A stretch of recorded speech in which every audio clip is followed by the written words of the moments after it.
Have you ever walked into a place that felt wrong? Not empty, not abandoned, but like something was watching you, waiting for you to notice it. That's exactly how it felt the moment I stepped inside that house. I shouldn't have been there. People in the area avoided it, not because it looked scary, but because of the stories. Whispers about lights turning on inside, footsteps echoing through empty halls, and people hearing their names being called from inside, even when no one was there. I didn't believe any of it. Until that night. It was just supposed to be content, a simple exploration video. An abandoned house at the edge of town, broken windows, peeling paint, silence thick enough to make your ears ring. But the moment I crossed the doorway, the air changed. It was colder inside, not just a little unnaturally cold, like stepping into a freezer. I laughed it off at first. Probably just bad insulation, I said to the camera. But even as I said it, I felt it. That feeling, like someone was standing right behind me. I turned quickly. Nothing. Just a long hallway covered in dust and darkness. That's when I heard it. A soft sound, like something shifting upstairs. I froze. "Hello," I called out. Silence. Then a faint creak. Right above me. At that point, I should have left. Anyone with common sense would have walked out. But I didn't. Because curiosity is a dangerous thing. I started moving deeper into the house. Each step echoed louder than it should have. The floorboards groaned under my weight like they were warning me to stop. The living room looked untouched for years, furniture covered in white sheets except one chair. It wasn't covered. It was facing the staircase. Like someone had been sitting there, watching. I felt my chest tighten. "Okay, that's weird," I whispered. And that's when it happened. The first thing I couldn't explain. The chair moved. Just slightly. A slow, dragging sound across the floor. I stepped back immediately. Nope, nope, nope. My heart started racing. My hands were shaking, but I couldn't look away. Because I knew what I saw. That chair moved. On its own. I stood there staring at the staircase, trying to convince myself I imagined it. But deep down, I knew I didn't. Because something was up there. Watching me. Waiting.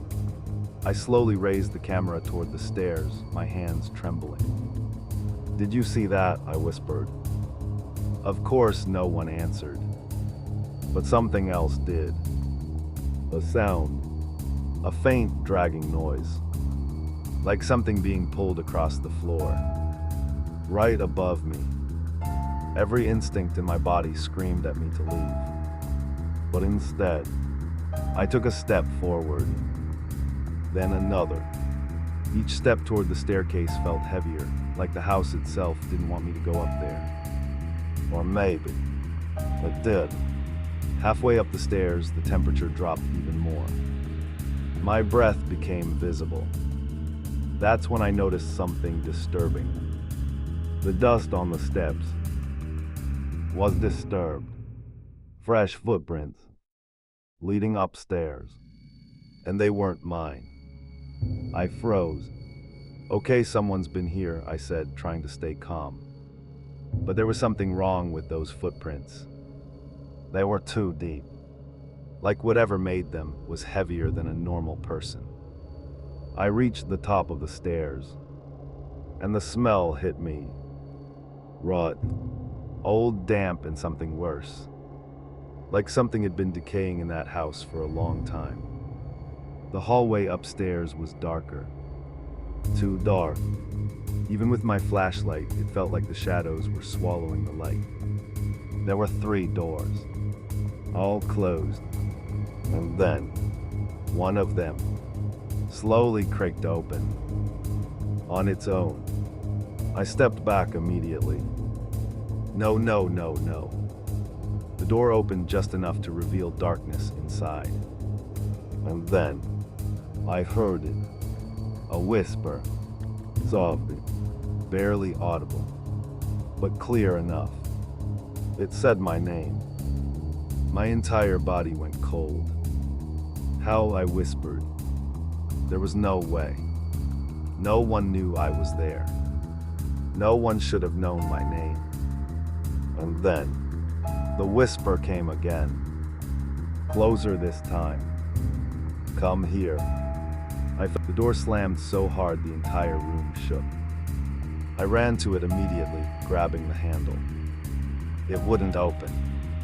I pulled harder. Nothing. Open, open, I shouted. But it was useless.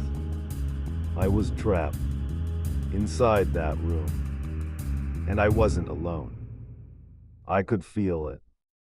That same presence. Stronger now. Closer. I turned slowly. The room was empty. At least it looked empty. Just an old bed in the corner, a cracked mirror on the wall, and something scratched into the floor. Symbols. Deep, uneven carvings. Like someone had been desperate. Or terrified. And then I noticed something in the mirror. A reflection. But not mine. I froze. Because behind me, in the reflection, there was something standing there. Tall, distorted, its head tilted at an unnatural angle. Watching me, I turned around instantly. Nothing. I looked back at the mirror. It was still there. Smiling. A slow, unnatural smile. My heart felt like it was about to explode. What do you want? I whispered. The figure didn't move, but its mouth opened, wider than it should have. And then, in a voice that didn't sound human, it spoke. You came back. My blood ran cold. Back. I've never been here before, I said. The thing in the mirror twitched. Then suddenly, it was closer. Much closer. Almost right behind me. I stumbled backward, falling onto the floor. And that I felt it before I saw it. A presence so heavy it was hard to breathe. Slowly, I turned my head. And there it was. Closer than I ever imagined. Its face inches from mine. Its eyes, completely black. Its smile, too wide, too unnatural. I couldn't move. I couldn't even scream. It just stared at me, like it was studying me, memorizing me. And then, it whispered, "You shouldn't have come back." My mind raced. Back. What did it mean? Before I could react, it grabbed my arm. Its grip was ice cold. Pain shot through my body instantly. I screamed and pulled away, scrambling toward the corner of the room. The thing didn't rush me. It didn't need to. It just watched, like it knew I couldn't escape. And then, the walls started changing. Dark stains spreading across them. Shapes forming. Faces. Dozens of them. All trapped. All screaming silently. I realized something horrifying. Those weren't stains. They were people. Or what was left of them. The thing tilted its head again. You can stay with us. I shook my head violently. No, no. I ran toward the door again.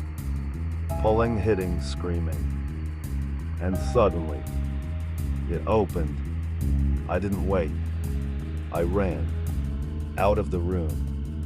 Down the hallway. Down the stairs. But something was wrong. The house was changing. I ran faster than I ever had in my life. The footsteps behind me were getting louder. Closer, closer. I didn't dare look back again, because I knew, if I saw it, that would be the end. The front door was in sight. Just a few more steps. I reached it, grabbed the handle, pulled it. It didn't open. No, please.